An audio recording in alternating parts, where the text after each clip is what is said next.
Hi, I'm John Matthews, veteran law enforcement officer and winery owner, and your host for the podcast version of True Crime and Wine. And I'm pleased that you joined us for this unique podcast where we feature the fascinating world of serial killers while we enjoy award-winning wine.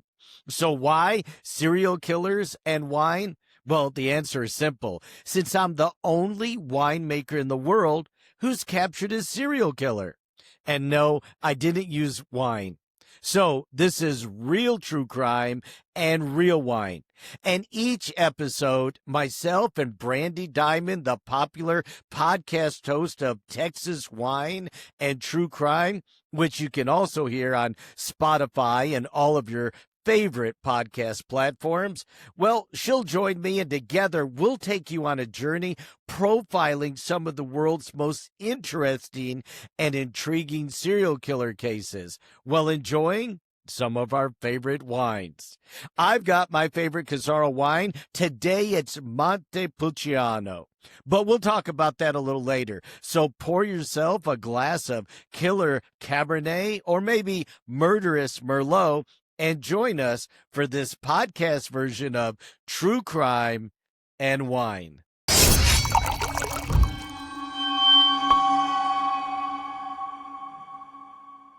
Now, in this episode, we'll take you on a journey profiling one of the most interesting and intriguing serial killer cases in the world.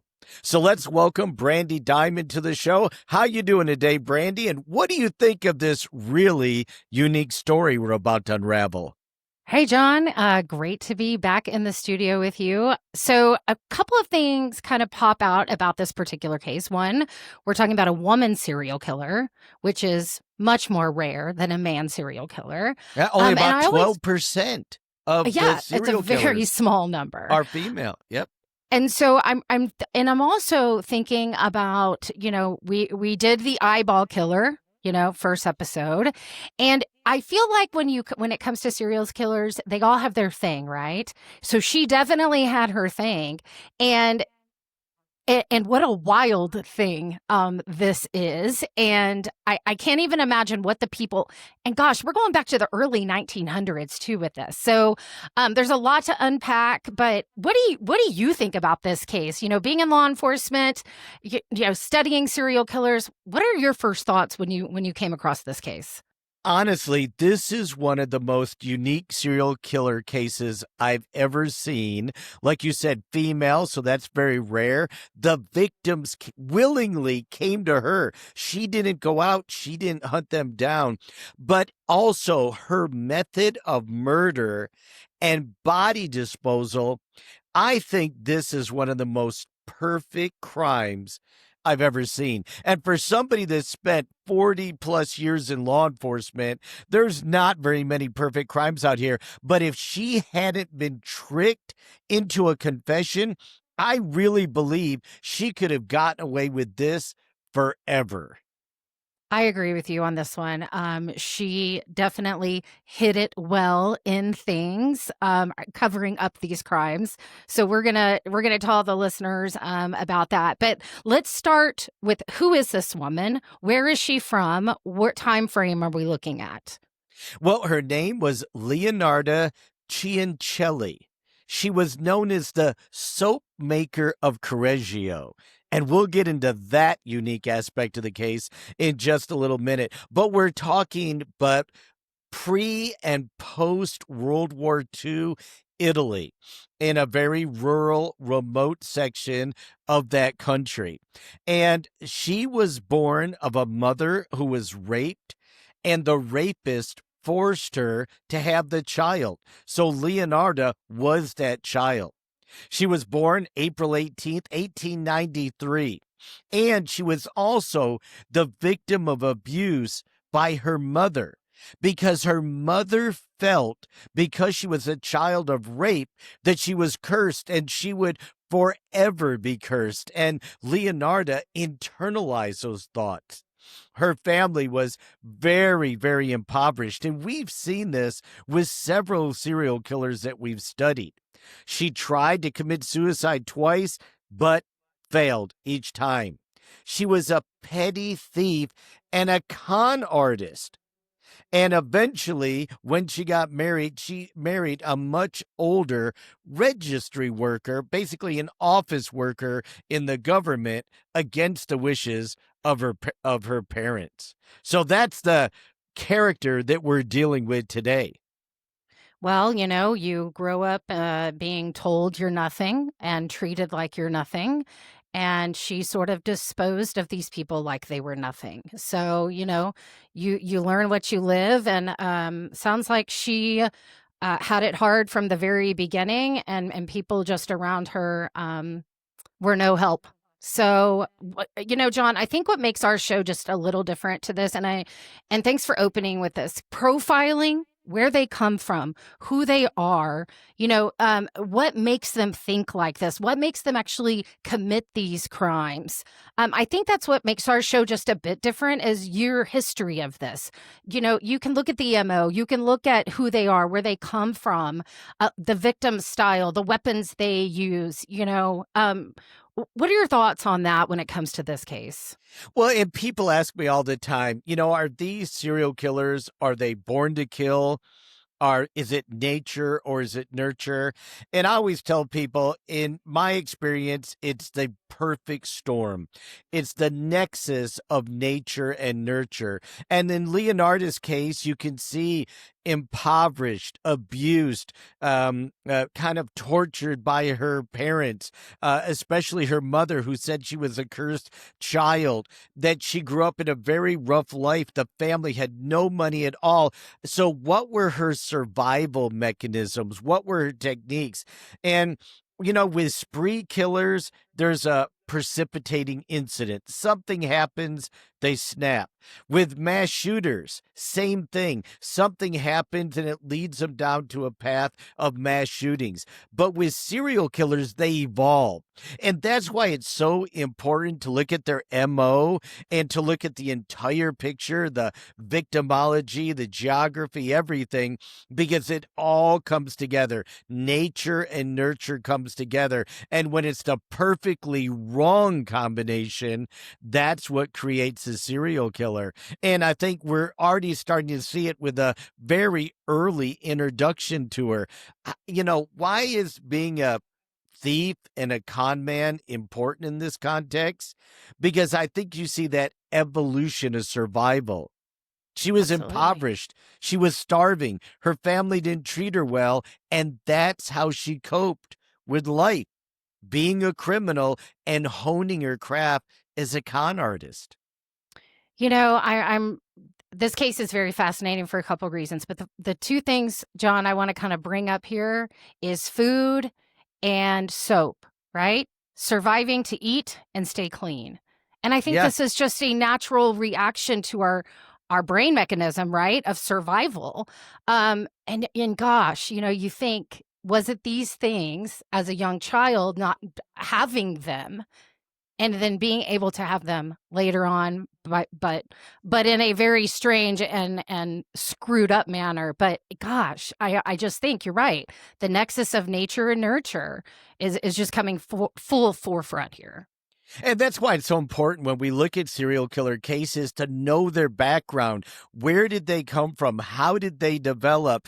And I could tell you, in 4 decades of doing this, there was a lot of people in really bad positions, poor poverty, just really, really sad living conditions, but they don't turn out to be serial killers. It's got to be that perfect storm of nature. Something wired them a little bit differently, and science is looking to try to figure that out every day, and the conditions they grew up with.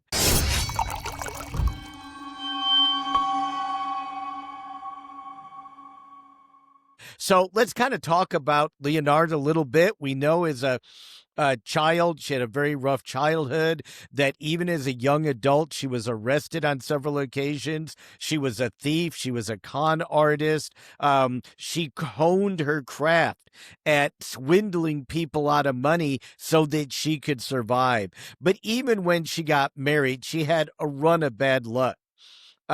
She moved with her husband to his hometown and was arrested again, now this time as an adult, for fraud.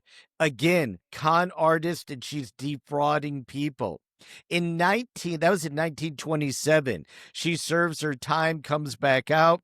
In 1930, the entire town is leveled by an earthquake and she's left homeless. She moved to Correggio and settled there, and she thought she would turn her life around by opening a soap shop. Where did the money come from? Well, we really think it was some of those con jobs that she pulled over the years, and she hid the money away. But her bad luck continued. She had 17, Brandy, I can't even imagine this, 17 pregnancies, and only 4 children lived to adulthood. Oh my 3 gosh. were miscarriages, 10 others dying of various causes. And no, we don't know what those various causes were. But when we start to see as her life played out, we have a pretty good indication that they weren't all accidents. Yeah, as a woman looking at this, I do think of I'm a big history person. I've read a lot of history, especially in this kind of era. And, modern medicine isn't what it is today. And there was a lot of loss of life of children. And as a mom, who's been through that, I think to myself, gosh, how did they handle it? And then you see these kind of numbers. But then we also have seen cases, John, where we have these mothers who are continuing to have children, who something mysteriously does happen to the child. So, and we know now what this woman was actually doing with her time. So it's not far-fetched to think maybe, that, like you said, that all of these weren't just natural causes of these kids. Yeah. The more we look at it, that's what it seems is there's a growing pattern here. And so Leonardo is really distraught, as you might think at this point. She decides, I'm going to go to a palm reader. Now, her mother always told her she was cursed, but she tried not to believe it. She thought it was just a series of misfortunes. So she goes to a palm reader and she tells her, hey, tell me about myself. Am I really cursed? And the palm reader tells her, I don't know you, but I know most of your children are going to die at a young age. And I see in your right hand prison, and I see in your left hand an insane asylum. Upon hearing this assessment of her life and this foreboding prediction, that's when we think Leonardo really progressed into this world of serial killers. And unfortunately for her, the palm reader's predictions, the children, the prison, and the insane asylum would all come true. I mean, that just gave me goosebumps because how many people want to go to a palm reader but don't, just in case there might be bad news? She gets real bad news, but turns out to be her life, which Yes. is mind-blowing. Yeah, I mean, absolutely amazing that before the killing spree starts, that this palm reader predicted exactly what was going to happen with Leonardo.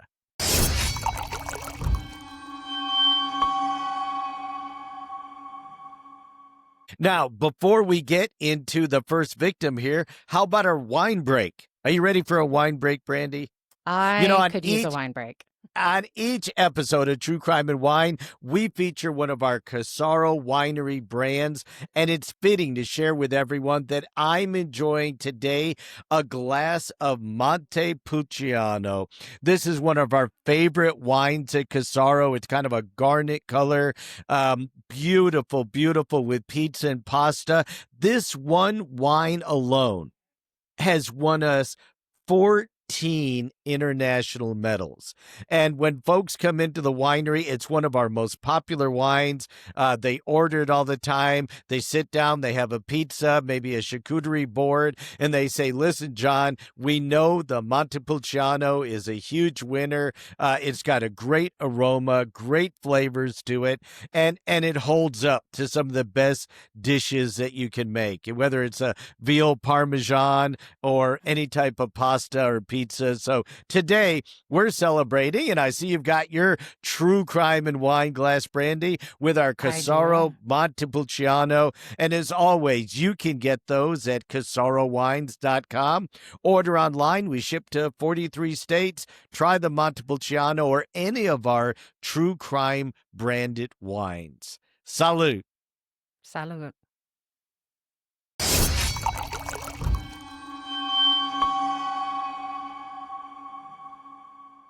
All right, John, now we've had a wine break, a little sip of wine, because we're going to need it as we get into what she was doing and who her victims are. So let's jump right into it. Let's talk about victim number one. Yeah, victim number one, her name was Faustina Seti, and she was a neighbor of Leonarda, and Faustina was a lonely spinster, and she was seeking a husband. Leonarda went to her and said, hey, I'm a matchmaker. I can find you a husband. Now, we know from her background, Leonarda wasn't a matchmaker. What was she? She was a con artist, right? She knew this spinster was lonely. She knew she had money, and she said, I found you a husband. She even convinced Faustina to write letters to her family saying, hey, I'm safe and I'm with my new husband and I just moved to a neighboring town with him. So not only did Faustina come visit her in her soap shop willingly, but she convinced her to write letters to the family saying, don't worry about me. I'm with my new husband and I'm happy. And Faustina paid Leonarda 30,000 lira for the match. And I kind of did some calculation. And if you calculate that 30,000 lira into today's money, it's over $100,000. Oh my. Okay, so you What have a a con. woman who's clearly lonely. Clearly and lonely. willing to do whatever she can to get a husband. Was she convincing her to write these letters to the family before any man was introduced to her? Yeah, there was no man. She never met a man. But this lady was so convinced, she paid her, she wrote the letters. And then let me tell you what happened. Now, Faustina's ready to go and leave and elope, right? And Leonarda says, come to my soap shop. Come visit with me, and we're going to celebrate your new husband, your new wedding. So she went to Leonarda's soap shop, and Leonarda gave her poisoned wine. She collapsed and died right there in the soap shop. Leonarda then dried her blood and made it into tea cakes. Tea cakes, little pastries that she would later serve in her soap shop. Okay, She then... That, I mean, this is almost unbelievable, right? That is, okay, Leonarda dried then the blood chops out, her put body. it in the tea cakes. Yeah, but that's not it. She then chopped her body into 9 pieces. Why 9 pieces? Well, that's a typical butchering pattern, right? Head, arms, leg, torso. Well, where did Leonarda, what did she use to make soap? What? Pigs, right? Oh. She used the fat from pigs. So she knew how to butcher animals. Oh my God. Okay. So we know this is victim number one. Are we sure this is victim number one? This is number one. Yep. And wait you till just they get go to number 3. You just go straight to this. Well, I mean, just wild. Okay, yeah, I was going to ask, how did she know how to cut up like that? Because that is very butcher. We do see that in a lot of cases because it's not easy to cut up a body. It is not. Bone is actually very hard to get through. It is not easy. Let's picture this. There's a soap shop which is really pretty and really nice. And it's well decorated, and there's lots of things to purchase in there, different soaps and perfume soap. This is a high end shop. And again, where'd the money come from? Years and years of con. It is on the first floor, and she lives with her husband and some of the children on the second floor. In the back of the shop is where she butchers the animals. And so it's all she has to do is move the body from the front to the back. She's already got the tables, the equipment, the knives, the axes, everything. And even more, she already has a body disposal system because she's been using it on the animals to make the fat, to make the soap. Out back, she has a cauldron. I'm not kidding. I've only heard of a cauldron in stories about witches, right? I didn't know they were real. She has a cauldron, and she uses a lye mixture to dissolve the body parts into sludge and then pours them into a community septic tank.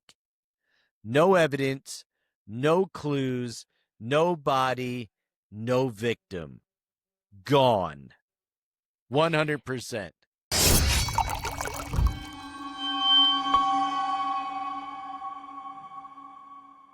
Do you think, besides the way she's raised and the things, the life that she lived growing, right, survival mode, do you think pigs just wasn't enough?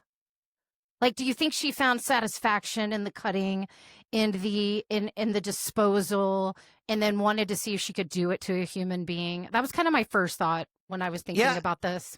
I think it's a little deeper than that. I think it's that she was so mad at growing up so poor, so impoverished, dirty, in the streets, little food, that when she saw these other women who had money and jewelry and homes and families, that she wanted that. And the way to possess that was to possess them.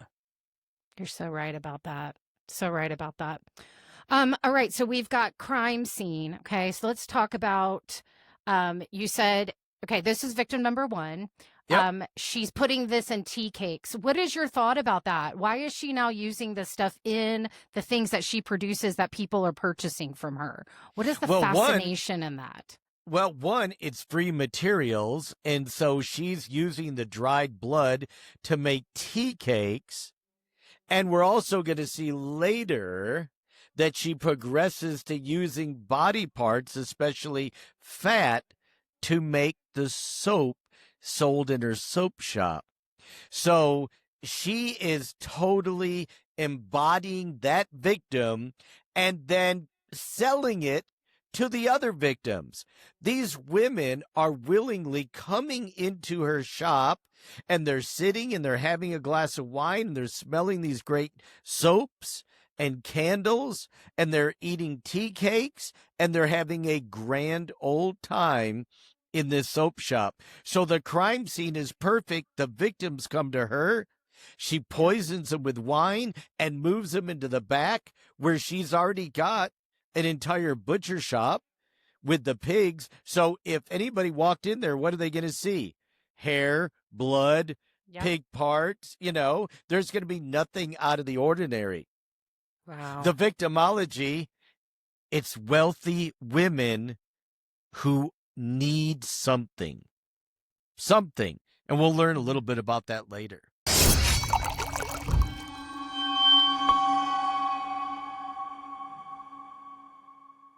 So let's talk about victim number two, Francesca.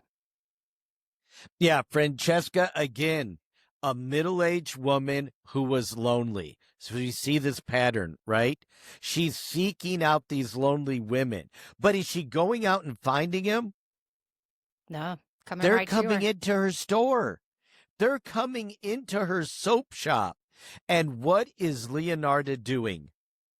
She's profiling listening. them, right? Isn't she Yeah. listening and profiling them and figuring out who's going to make the best victims? I mean, like you said, she's looking for women, wealthy, have things that she wants.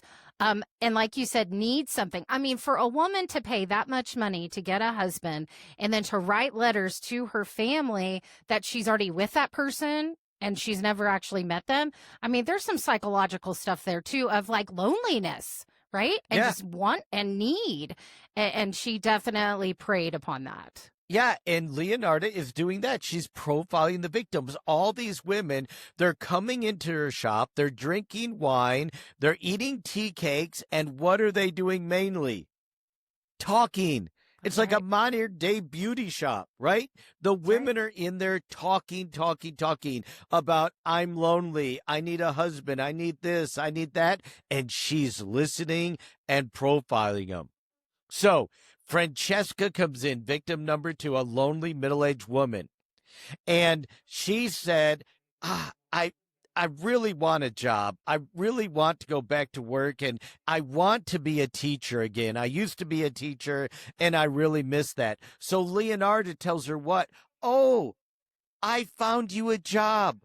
I know so many people. I found you a job, and you can start immediately, and you can go back to teaching school. And she convinced her, just like the first victim, to write letters to her family saying she's moving. And Francesca did. She paid her 3,000 lira and wrote her family and said, oh my gosh, my friend found me a new job and I'm moving immediately. On September 5th, 1940, Francesca again meets Leonardo at the soap shop, and they're going to have a celebratory glass of wine. But the wine, of course, is poisoned. She kills her, chops her up into 9 pieces, places her in the cauldron, makes tea cakes with her blood, and dumps the body, the sludge, because that's all that's left, into the community septic system so no one could ever trace it. Because everything from the community, all the garbage, all the trash, everything, all of the feces, the urine, everything is being put into that community septic system. There's no way they could ever trace that a body was there. You know, I was thinking about, it seems like this is getting really easy for her. And I agree that if it going towards when we get towards the end of this, she may have done this forever. And I'm not sure if she would have actually ever been caught doing this. I mean, you give someone poison in their wine, they drop dead right in front of you, and you quickly do what you need to do and dispose of them. And she's doing this in a storefront. You know, where somebody can come in. I mean, you know, there's just so much to this, John. Like an upscale storefront. No, this is an amazing, amazing story.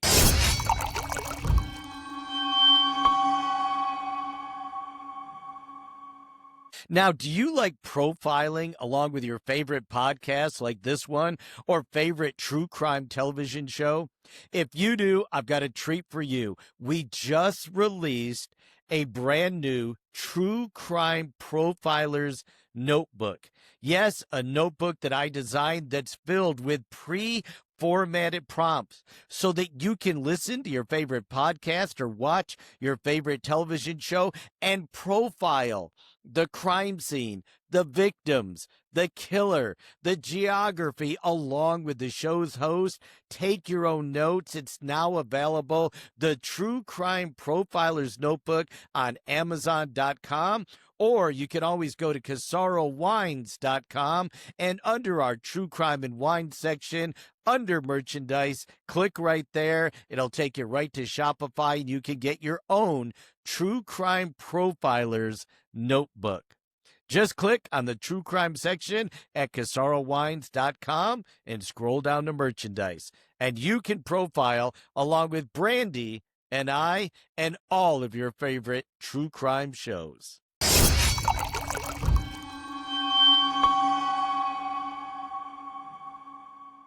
All right, John. So we are heading into the thankfully last victim of this serial killer.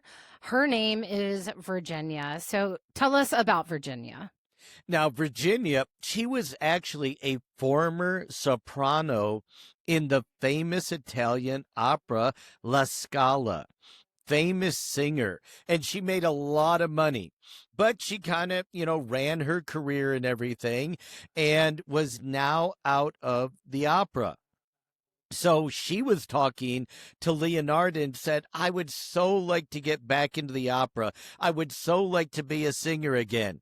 And Leonardo, being the good listener, the really good profiler, and the con artist she was, told Virginia, hey, I don't know if I can get you back into a famous opera, but I happen to know an impresario in Florence, and I know he's looking for a secretary. And I'm sure that if you go in there and he hires you as a secretary, you can start singing.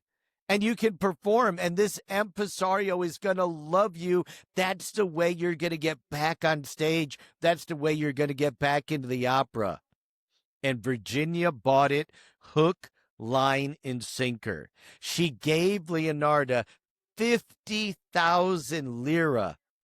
Yeah, well over $175,000 and precious jewelry to get back into being an opera singer. And just like the other two victims, she was last seen going into Leonardo's soap shop. It was September 30th, 1940. And she went in there and, of course, drank the wine in her celebration of her new job. Leonardo poisoned her, killed her, chopped her up. She said her flesh was exceptionally creamy, and she made wonderful soap with her flesh. She even added cologne, and she gave it to friends and neighbors and sold it in her shop. And she said that Virginia was so sweet that the tea cakes were the sweetest she had ever made. So now she took this poor woman, she dried her blood and made them into tea cakes, and she took her flesh and made them into soap that she sold in her stores. Absolutely amazing. Okay. So with Virginia, you have someone who had already seen that success in her Yep. life, probably knew how to get back to that success, or at least trying to. And, I'm starting to think this woman had to be very convincing. I mean, Oh, she yeah. really had to be to get this woman who had already seen this kind of success, who probably knew her path and how to get there, and to believe this, and to believe that she was the way in. I mean, very convincing. But she wanted it so badly, right, Brandy? Right. She had I mean, gotten rich. desperation, right? Yeah. Yeah. Yep, I that's mean, what she just wild. wanted. So let me tell this whole tea cake thing is fascinating. The turning people into tea cakes, and I researched what she did, and as a matter of fact, I even went through the court testimony, and in court at her trial, she turned over to the judge her recipe.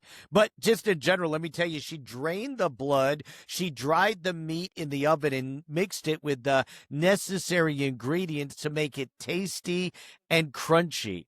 And then she sold it in her shop and gave it to friends and even brought it upstairs to her husband, who would eat it with his dinner. And she said she perfected the recipe with each and every victim, and the third victim was the sweetest of all. John, this is just wild. I It mean, is. it is. I mean, do you think she just was completely separated from reality?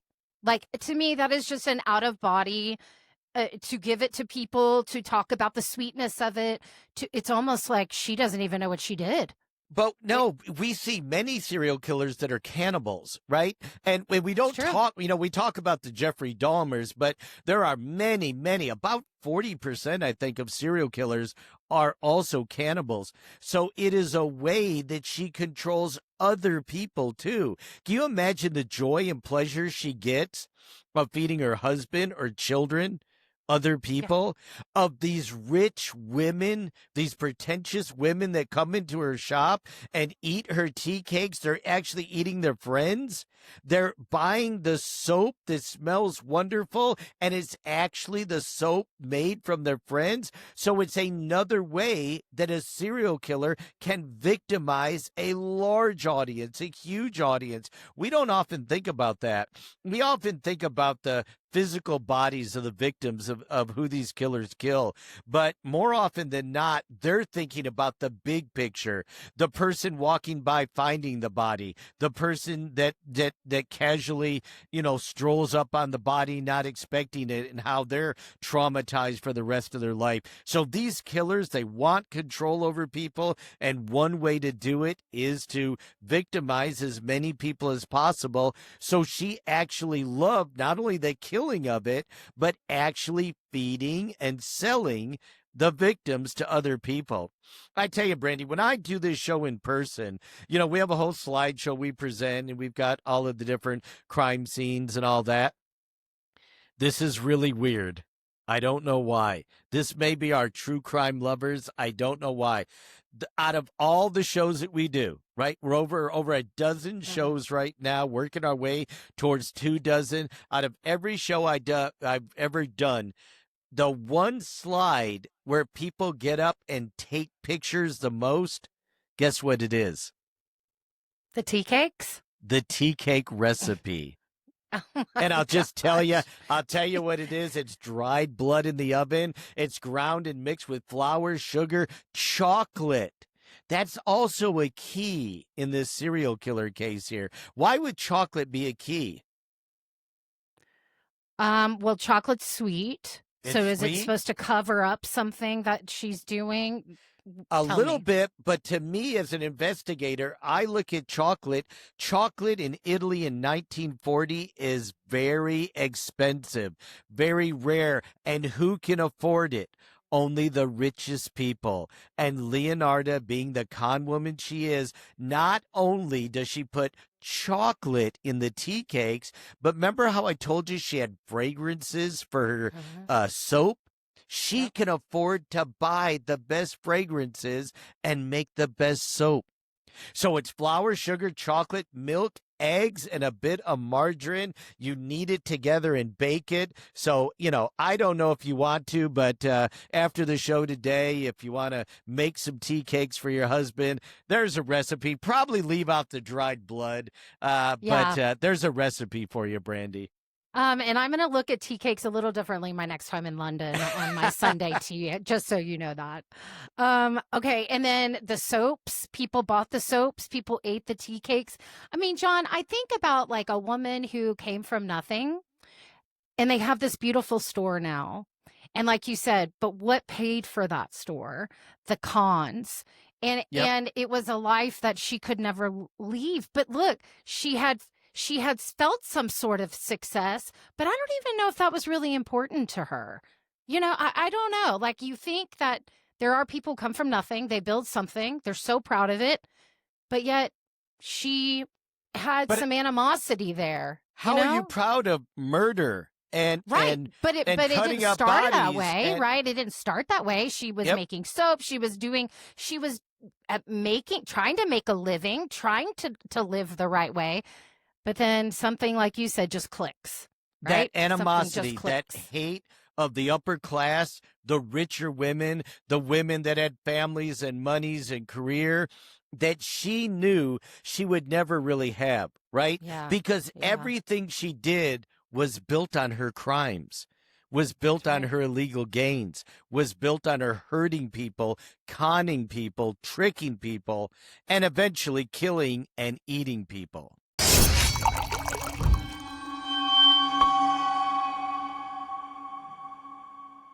let's talk about her arrest, because really her downfall started, as I said earlier, a witness saw Virginia entering her shop.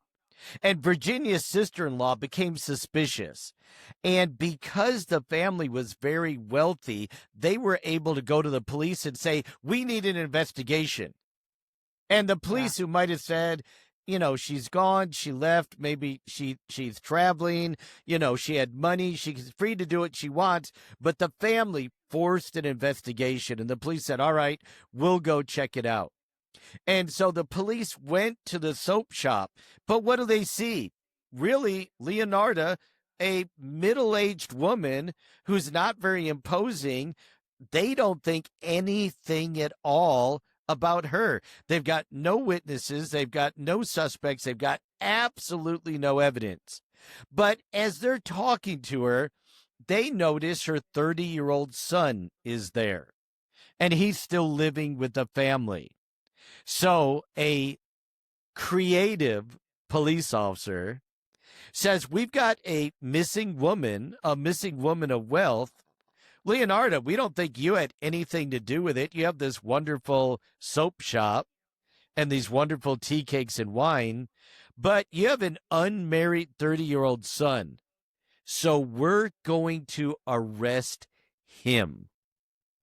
No evidence, but they told her, we're arresting him for Virginia's disappearance. Smart. That's clever and smart.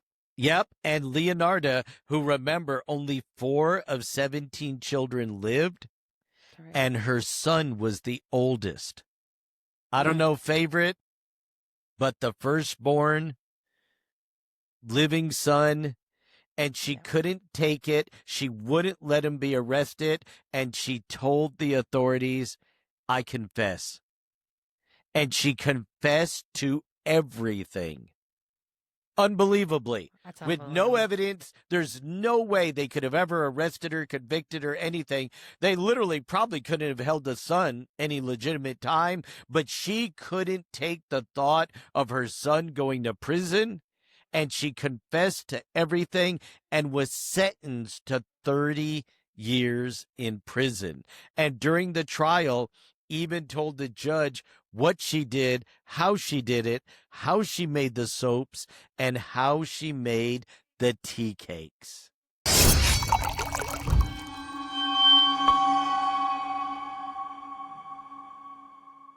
John, I have a question. Yeah. When she's in the trial, when the judge is talking to her, what is her demeanor? You said you were reading through some of the transcripts and some of the things she was saying.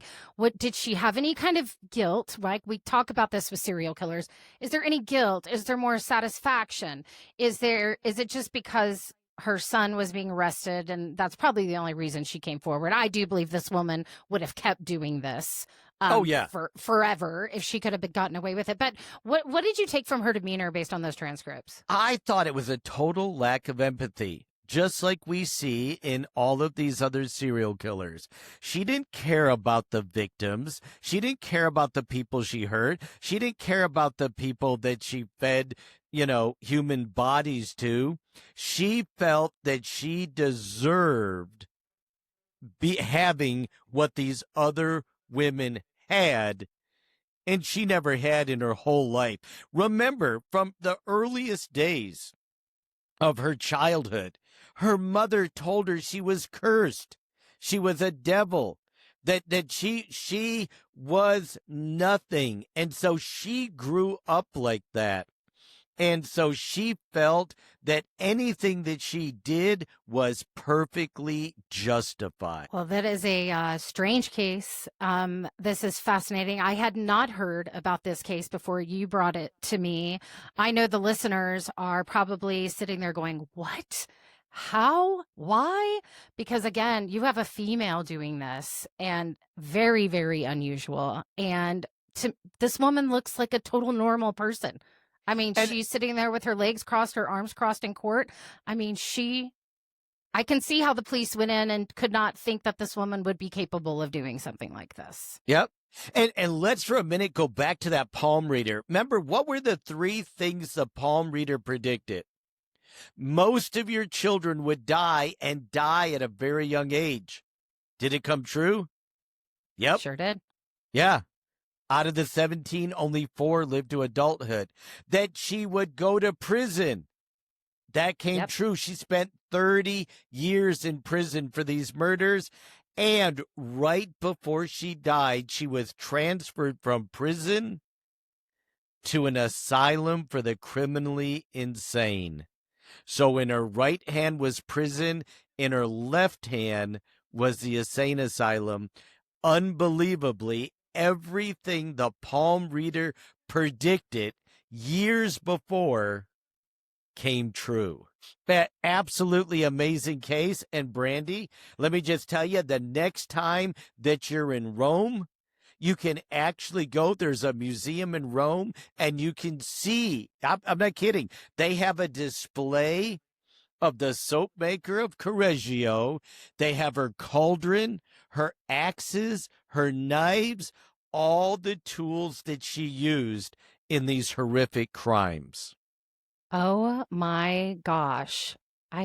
You did not tell me. Was that my surprise for today? Now I know we have a lot of listeners who actually travel through Europe. In fact, I have a friend there now. So that is absolutely wild. They kept this. Is it because it's so fascinating?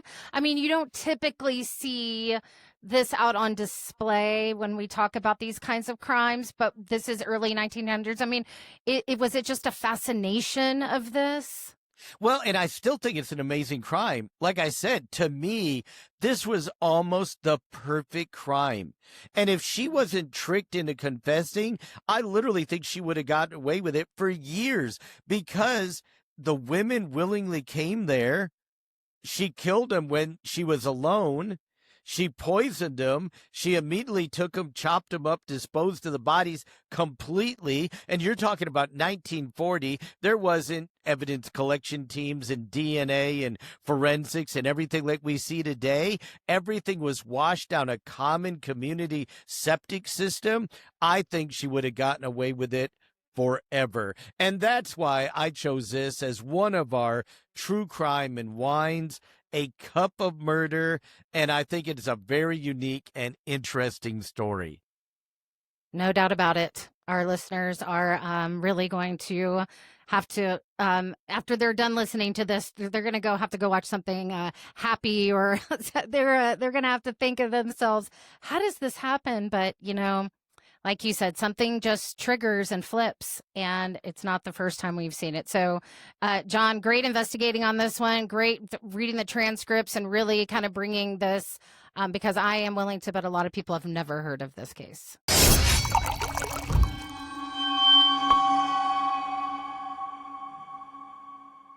As we put a cork in this edition of True Crime and Wine podcast, I want to thank, of course, my co-host Brandy Diamond for joining me on this journey, and our producer Lauren Bedsole back in the Corsicana Command Center for helping to make this show possible. And we'll see you in the next episode when we present Married Murderers, a crime that features quite a few anomalies among serial killers. First, it's a pair of killers, which is rare, but even stranger, they're married and they enjoy torture and killing together.